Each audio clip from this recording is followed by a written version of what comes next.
Hello guys, आपका मेरे channel smart study में स्वागत है। आज हम शिक्षा निदेशालय की तरफ से दी जाने वाली कार्यपत्रक नंबर 32 करेंगे, जो कि क्लास 6 की है और विषय है हिंदी। ये वर्कशीट 9 नवंबर 2021 की है। तो आइए शुरू करते हैं आज की वर्कशीट। पिछले कार्यपत्रक में हमने लेखक गुणाकार भूले द्वारा लिखा निबंध अक्षरों का महत्व पढ़ा, जिसमें हमने अक्षरों की खोज एवं अक्षरों के इतिहास के बारे में थोड़ी बहुत जानकारी प्राप्त की। तो चलिए आज हम अक्षरों के इतिहास के विस्तार में के विषय में थोड़ा और जानते हैं। देखो क्या कहा गया है, ध्यान से समझते हैं। प्रागैतिहासिक मानव ने में सबसे पहले चित्रों के जरिए अपने भाव व्यक्त किए। तो सबसे पहले किस तरह से अपने भाव आप क्या कहना चाहते हो, किस तरह से व्यक्त किए होंगे? चित्रों के माध्यम से। जैसे पशु पक्षियों के, आदमियों के चित्र बनाए। उन्होंने किस तरह के चित्र बनाए? पशुओं के, पक्षियों के, आदमियों के चित्र बनाए। इन चित्र संकेतों के बाद में भाव संकेत अस्तित्व में आए।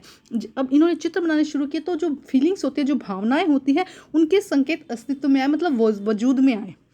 जैसे एक छोटे वृत्त के चारों, ये छोटा वृत्त है, इसके चारों ओर किरणों की द्योतक रेखाएं खींचना, इस तरह से एक रेखाएं खींचना, तो वो क्या बन गया? सूर्य का चित्र बन गया। बाद में यही चित्र ताप और धूप का द्योतक बन गया। बाद में यही चित्र क्या बना? ताप और धूप का द्योतक बन गया, मतलब प्रतीक बन गया।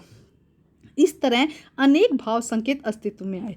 तब जाकर काफ़ी बाद में आदमियों के अक्षरों की पहचान की। तो बहुत बाद में, मतलब पहले तो सिर्फ चित्र आए, उन्होंने अलग अलग चित्र बनाए और उनकी पहचान करनी शुरू की, लेकिन उसके बहुत टाइम बाद में अक्षरों की खोज हुई। अक्षरों की खोज के सिलसिले को शुरू हुए मुश्किल से 6000 साल हुए। तो अक्षर कब से शुरू हुए? 6000 साल पहले से ही शुरू हैं। केवल 6000 साल, केवल क्या कह रहे हैं, सिर्फ 6000 साल पहले से ही क्या हुए? अक्षरों की शुरुआत हुई है। अब देखो यहाँ पे कुछ क्वेश्चन दिए गए हैं, जिन्हें हम क्या करते हैं, सॉल्व करते हैं। तो देखते हैं, देखो क्वेश्चन नंबर 1 में क्या है? प्रागैतिहासिक मानव ने सबसे पहले किसके जरिए भाव व्यक्त किए? किससे किए थे? चित्रों के जरिए। सबसे पहले किसके जरिए भाव संकेत किए गए थे? भावों को व्यक्त किया गया था चित्रों के जरिए। चित्र संकेत के बाद में डैश अस्तित्व में आए। चित्र के बाद में कौन से संकेत आए थे? भाव संकेत। चित्र संकेतों के बाद में कौन से संकेत आए थे? भाव संकेत आए थे। ठीक है। उसके बाद में अक्षरों की खोज के सिलसिले को शुरू हुए मुश्किल से कितने साल हुए? अभी हमने पढ़ा 6000 साल। देखो यहाँ पे लिखा गया है 6000 साल ही हुए हैं अभी अक्षरों का, जब से इतिहास शुरू हुआ है, उसकी खोज शुरू हुई है।